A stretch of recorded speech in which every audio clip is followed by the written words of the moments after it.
Porque na verdade ele entrou pela porta da frente como amigo e acabou dominando tudo. Aos poucos ele foi tomando o poder e aí sumiu Roma, virou reino franco, porque ele tomou todo o poder. Como que ele se fortaleceu tanto? Se aliando à Igreja Católica, criando uma Igreja Católica. Então quando você olha e fala assim, no Ocidente, na Idade Média, eu tenho uma igreja poderosa. Quem criou? Os francos. Para que deu tanto poder para a igreja? Porque fortalecia a igreja acalmava o povo e ele comandava sossegado. Entendeu? É aquela história que o discípulo muitas vezes surpreende o mestre, né? Então ele criou uma igreja tão poderosa, enquanto ele tinha um exército forte, beleza. Quando o reino franco dividiu, e aí, é onde nós estávamos falando aqui, pão de pobre vai sempre cair com a manteiga para baixo. Porque a hora que divide, vem daquela série que você gosta de assistir lá no Netflix, os Vikings. Então aqui o que acontece? Ó, morreu Carlos Magno, o filho dele é um banana, dividiu o poder para os 3 netos, ou seja, já está fraco. Só não podia ninguém atacar, né? Tá fraco. Se alguém atacar, acabou. Aí o que acontece? Claro que alguém vai atacar. Aí é a hora que vem os vikings, que invade, aí acabou. Reino franco, mas a igreja, porque o viking também, muitas vezes, ele vai dominando, ele vai invadindo, mas muitos bárbaros se converteram ao cristianismo. Porque o cristão é mais fácil de dominar do que os outros. Então, na realidade, o cristianismo foi usado como estratégia de dominação. E ele acabou sendo esparramado para todos os lugares. Então, a Idade Média era toda bagunçada, cada feudo sua vida. Mas tinha um ponto comum. Qual que era? A igreja. Todos eles foram se tornando cristãos. E aí a igreja comandou tudo. Ela acabou liderando tudo.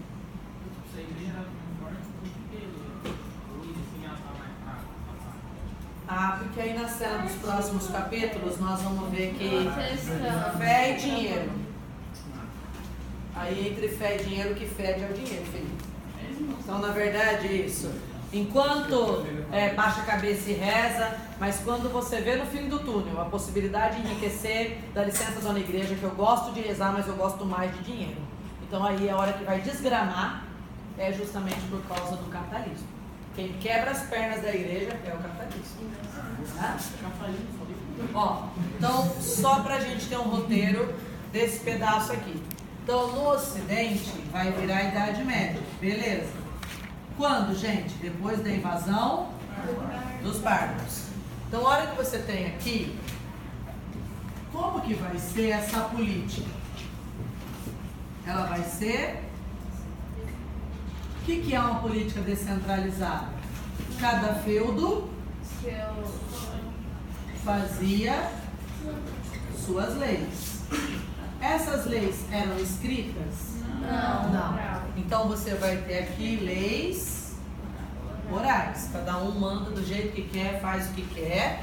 Existe aqui também grupos guerreiros, porque como é que eu consigo proteger? Depois a gente até vê um nome, chamava de benefícios, de comitatos, que são grupos guerreiros. Porque eu não consigo ter poder também, ó, te afogo. Eu acabo precisando do quê? Eu acabo precisando de arma. Então são grupos guerreiros, leis orais, cada um faz sua lei, o poder era descentralizado. O que tinha comum? Cada feudo tinha uma paróquia, o que é isso?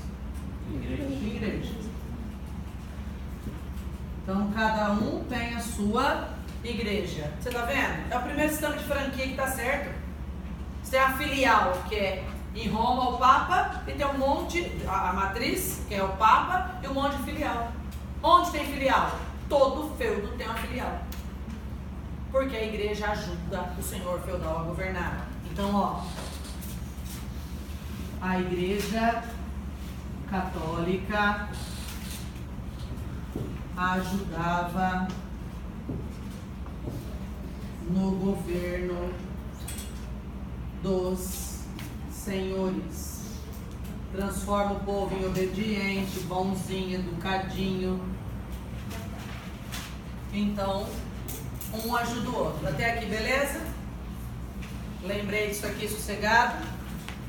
Como é que funcionava nessa época a economia? A economia é assim, da onde que eles ganham dinheiro? Da onde que vem o dinheiro deles? Comércio? Não, é campo, agrário. Então, a economia aqui é uma economia baseada na agricultura, baseada na criação de animais, nas trocas de produtos. Então, ela era praticamente sem moeda.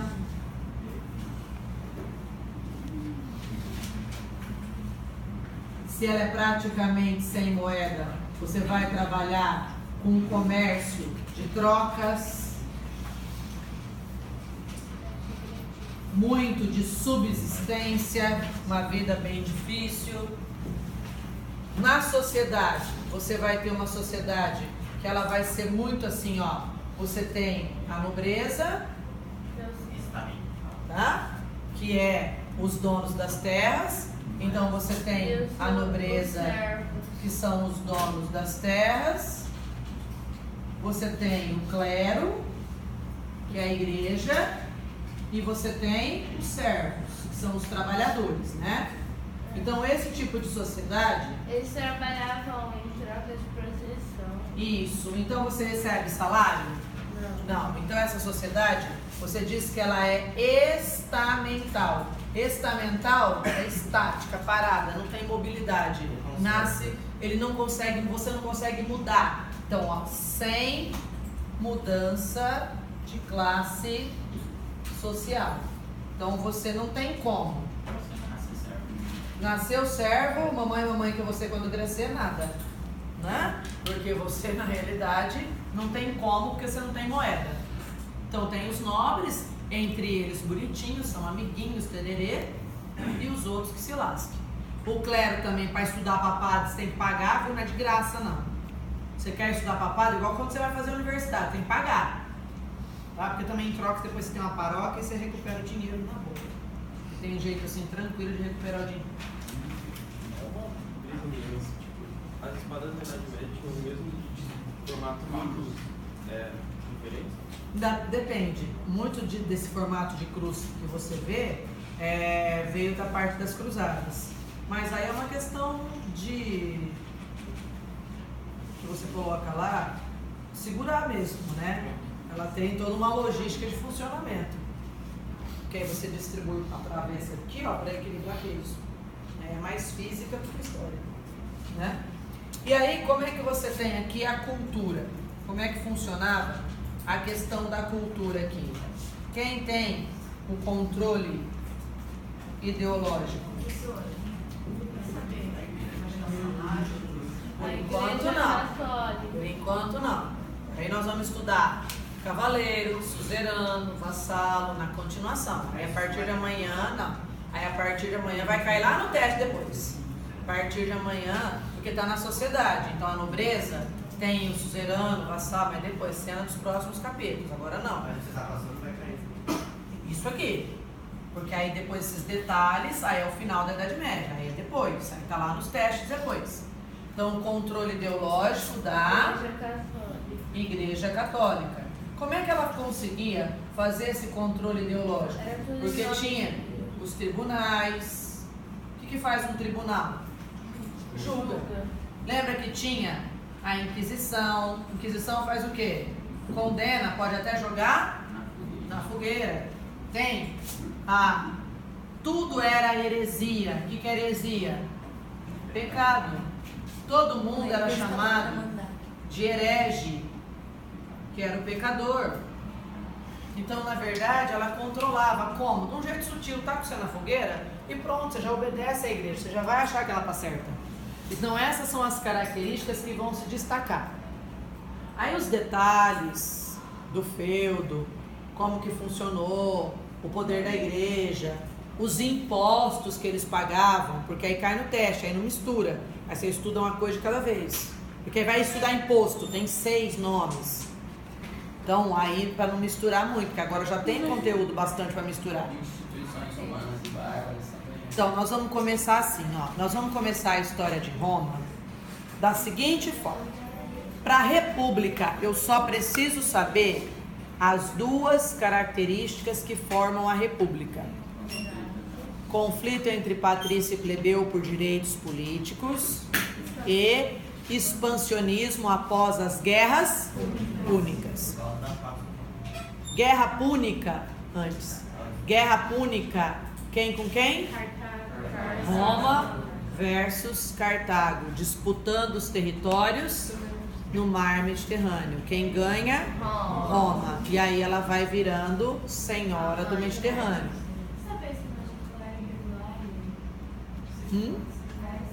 Clara, regular, baixo.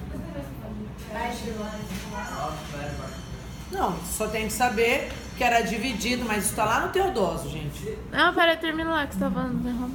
Então, eu entendi de Roma, da República, eu preciso...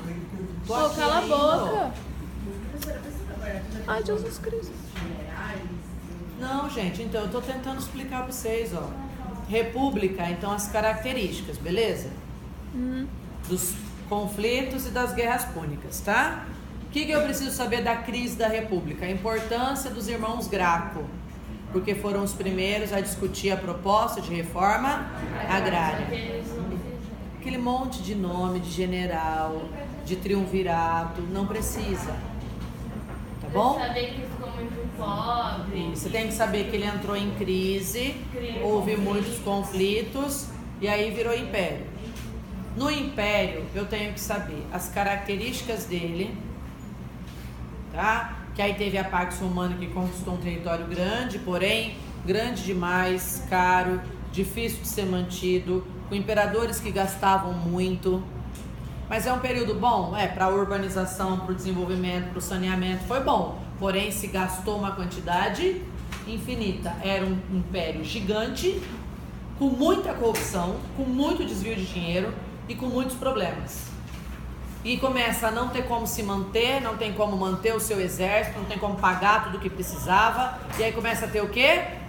Crise do militarismo. Se eu não tiver o militar protegendo, crise no escravo. E aí, se eu não tenho escravo, eu não tenho trabalhador, falta alimento. E o que isso vai levar? Uma inflação, uma queda em Roma.